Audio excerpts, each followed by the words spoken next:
Welcome into the Cowboys Report, and you better believe we're going to talk quite a bit about Jamal Adams and Zeke on today's show, beginning with a kind of a two-part rumor roundup to begin.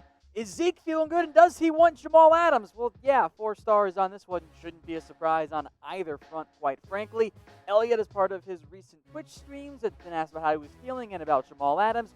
We'll begin on the feeling good side. Elliott says he's feeling better as he recovers from COVID-19 and only dealt with a cough and shortness of breath for a couple of days. As of now, though, he has not yet been cleared to resume working out.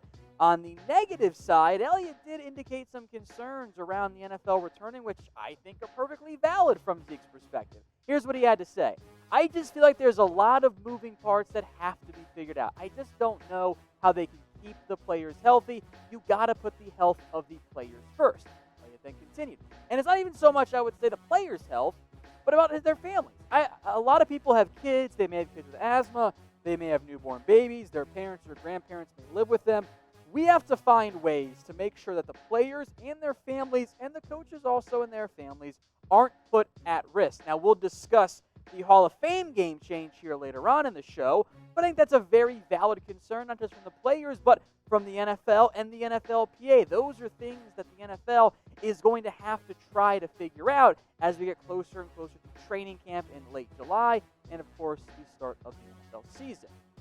On now to Jamal Adams' part. Zeke was asked, hey, do you want Jamal Adams on the Cowboys? By the way, this is not tampering. He's a player. Players can't tamper in the NFL.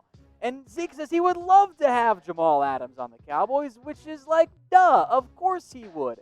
Hey, Jamal Adams is well-liked among the NFL, and he's Jamal Adams. He's good at football. Zeke's not stupid. He knows it would be great to get another great defensive player on the Cowboys roster. Now, we'll talk a little bit more about Jamal Adams. There's a trade rumor out there, so we'll get to that. It's a terrible idea, and I'm going to try to not get too mad at it. But will the Cowboys get Jamal Adams? That's the question I asked you guys more recently. Why for yes and for no? Get your votes right now in the live chat. As those flow, and we put this up on our community page here on YouTube and on Facebook as well. Will the Cowboys get him? The results have come in. 61% say yes.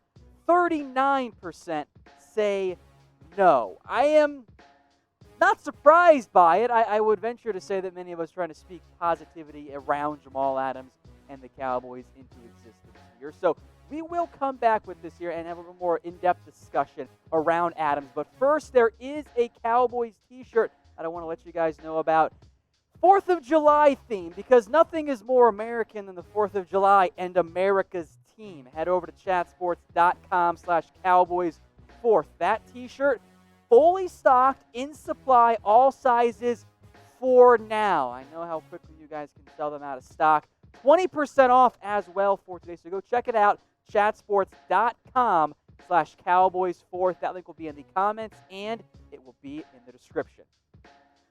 Over now to the promised Jamal Adams trade. How about trading Lael Collins for Jamal Adams? No! Fake news. This is stupid. This doesn't make any sense for the Cowboys whatsoever. In general, you're not trading away a top 5 player at their position for another top 5 player at a different position when the current position, tackle, is more valuable. Right tackle. Lael Collins just got paid coming off a huge breakout year. From a player and talent fit roster value perspective, I'm not trading away Collins for Jamal Adams. They can have my first-round pick and some more instead. On top of that, it doesn't fit from a money perspective. This comes from Tony Pauline. Sure, maybe the Jets want that. If you trade away Lael Collins, guys, you are eating a significant amount of money. It comes in around an extra $10 million. If you are losing $10 million on the cap, you're going to have a tough time paying Jamal Adams. It doesn't make sense. So please vote either way you want. Who says no? D for Dallas or C for the Cowboys? Let me know which team ends up saying no, because it's pretty obvious. This doesn't make sense for the Cowboys, and if it is accurate, I view it as another sign of the Jets and Joe Douglas being like, hey, yeah, we don't want to trade with the Cowboys whatsoever. I am old enough to remember when they asked for Tyron Smith or Zach Martin at the trade deadline. Still doesn't make sense whatsoever for the Dallas Cowboys. A trade idea that might make some sense here. Trysten Hill, and this was part of fan-sided, with they're always a little iffy, but this one was interesting. It's going to trigger Mitch, by the way, our Raiders reporter who's running the community right now. He'll see. 2 stars on this one, though. I think it makes some sense. It is possible. I don't know what camp's going to look like, though, for Trysten Hill. Look, the reality is he was a bust last year. He wasn't good. The Cowboys, though, don't save any money if they cut him. That's just not available. Now, if they were to trade him, they could end up saving a little bit of money because the base salaries are guaranteed. Now, there might be some offset in there for Trysten Hill, but that it requires someone to sign him. He is fighting for a roster spot this year, which is probably true of any player who had 5 tackles and 1 tackle for loss and really couldn't get on the field whatsoever for the Dallas Cowboys, despite kind of having some need and help for the defensive line. So FanSided put together this trade package. Trysten Hill gets to reunite with Rod Marinelli, and the Cowboys get Foster Moreau, the tight end. I'm going to turn to my left and look at Mitchell Renz, who is laughing loudly right now. Who says no, Mitch, the Cowboys or Las Vegas? He says the Raiders say no, and I'm very much inclined to agree. I'd do it if I were the Cowboys. I think that could take care of my number 2 tight end need. I think he might be an upgrade over Dalton Schultz or Blake Bell. Just don't think that the Raiders would actually end up saying yes to that trade. Let's talk position changes now. First up, Chidobe Woozy. Is he going to end up moving to safety? Has been rumored. Still going to be 2 stars here. I actually almost bopped this down to 1 because I think that the adjusted is what I'll start calling it, at least try to, preseason and offseason is going to complicate this idea. If you're changing positions, the number 1 thing you need is reps. Going to be tough to have reps when you don't have the normal mini camps, when you don't have the normal training camp, when the preseason games might be trimmed back a little bit. I'd still argue, by the way, that Woozy is the best corner on this Cowboys roster, but having played safety at Colorado, it does make some sense from that perspective. So for the Cowboys, possible. If I have to go one way or the other, I'm going to say he sticks at corner, but maybe you explore safety more in depth if the player gets hurt, like a Woods or a Clinton Dix ends up getting banged up in camp, which of course is certainly possible.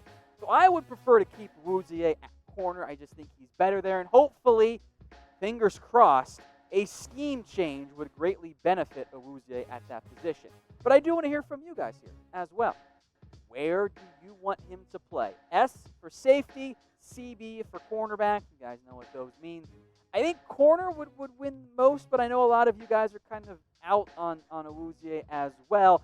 We've, of course, talked about a variety of things around Cheeto and this entire cornerback room and depth chart overall, so keep your votes coming. But if you missed this video, maybe it's because you're not subscribed. We talked about some starters at corner, including Woozy, who might end up losing their jobs. I don't think they're going to cut Woozy, as you guys know from my 53/55. It's kind of weird man roster projection. So hit that big red button and subscribe. That way you guys don't miss out on a single video here.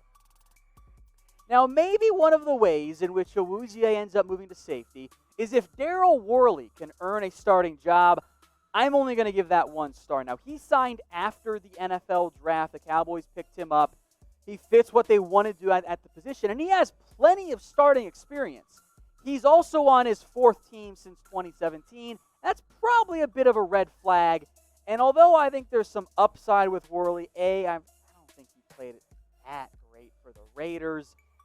I'm not sure what his path to winning a starting job is unless the Cowboys make other moves, be it roster moves or position moves at the cornerback spot. I just look at that depth chart and I go, yeah, Worley's been able to make some plays, has at least 1 interception each of the past 4 years, and that's probably a good thing, but he's also given up a decent amount of plays. I don't know about that. And more importantly, are you taking Darryl Worley over Woozy? I'm not. Over Anthony Brown? Well, the Cowboys paid Anthony Brown, no. More, so no. Jordan Lewis? I know you guys are still members of Team Free Jordan. Probably not over Trevon Diggs, or at least not long term. So that's why I have Worley for now listed as the CB5, which I don't even think is a bad thing. I'd rather have some depth given, well, the uncertainty at the top of the cornerback depth chart. So once again, I want you guys to cast your votes. Do you want Worley to start for the Cowboys? A simple 1 for yes or a 0 for no will do. I lean more towards no. I see Camo Wolf says no, Nabat says no, AJ Lashley says 1, but as these votes come in, I think 95% of you guys are saying 0, so we're on the same page here. More position change talk. How about Connor Williams to center?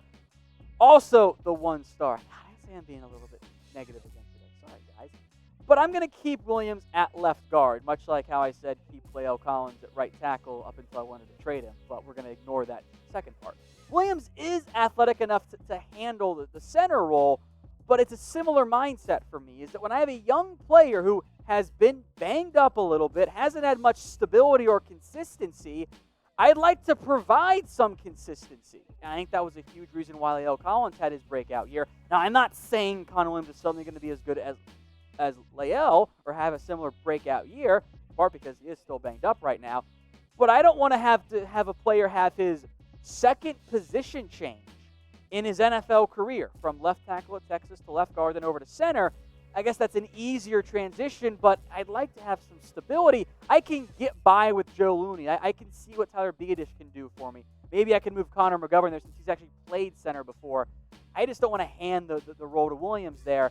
I keep him at left guard and let him fight for that spot. And C-Will was better last year. I don't want us to forget that because we kind of have a tendency, some of us do, to hate on Connor Williams as the reason the offensive line isn't as good as maybe it should be or whatever. He was better pretty much across the board last year before the injury struck. That's a positive sign. And I think if he can get healthy, he could have another step up this upcoming season in 2020. But as for center, who do you guys think will start? Is it Tyler Biadasz? I would bet that would be the popular answer since everyone falls in love with the rookies early on. Maybe it's Joe Looney. Maybe it's Connor McGovern. I see Looney from official AJ Lashley. Joe L from Sith Carbon. So keep those votes coming as we move on to some bad news for the Dallas Cowboys. Namely that the NFL Hall of Fame game has been, you can use delayed, postponed, canceled, whatever word you want. It's all kind of accurate because the Hall of Fame game is not happening this year. In fact, the enshrinement ceremony also getting pushed back to next year. So next year, 2021, August 5th, that is when the Cowboys and Steelers will play their game. That's going to be a keynote for the Cowboys. They still get the Hall of Fame game next year. But the NFL is rapidly trending towards a shortened preseason with an elongated training camp. That's going to start on July 28th. So unfortunately for the Cowboys, because of COVID-19, they're actually going to miss out on some added training camp practice time and some extra reps as part of being a new coaching staff. That's unfortunate for them, but they'll get that extra time next year with that Hall of Fame game in 2021. Hey Cowboys fans, thanks for watching the Cowboys Report. If you haven't already, click right here to subscribe to our channel for all the best Cowboys coverage on the internet. That's news, rumors, highlights, mailbags, film studies, and a whole lot more. And I'm making your lives a little bit easier as well with the next Cowboys Report video right here.